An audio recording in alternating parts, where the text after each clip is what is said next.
কে সন্ধ্যা অনুমান 8:30টার দিকে আমি চাকমাঘাট মোবাইলে যাই। ওইখান থেকে আসার সময় অবজার্ভ করি যে একটি বড় 18 চাকার গাড়িকে সামনে পিছিয়ে এসকর্ট করে নিয়ে আসছে।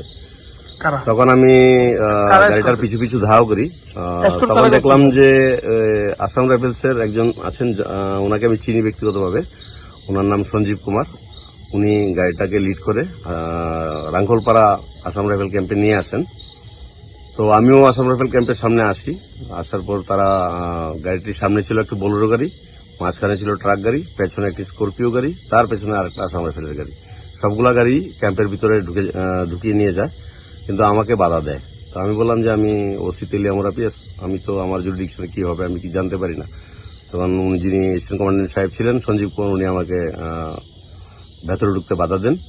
তো আমি আর ভেতরে ঢুকতে পারি নাই। গাড়িটা এখনো আসাম রাইফেল। কি মনে করছেন কি থাকতে পারে গাড়িতে স্যার? সাসপেক্টেড কন্ট্রাব্যান্ড গুডস থাকতে পারে।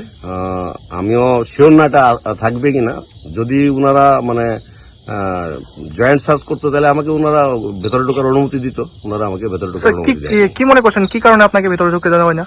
এটা তো বলতে পারবো না, ওনাদের কি নিয়ম কারণ আছে ওনাদের, সেটা আমি বলতে পারবো না। কিন্তু আমাকে উনি বিইং ওসি আমাকে উনি ঢুকতে দেন নাই। বিগত দিনও শুনলাম যে গাড়ি, হ্যাঁ, আমার কাছে সোর্স ইনফরমেশন আছে।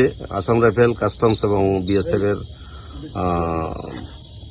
এরকম নাকি অপারেশন হয়। তো অপারেশনের কোনো রেজাল্ট আমরা পাই না।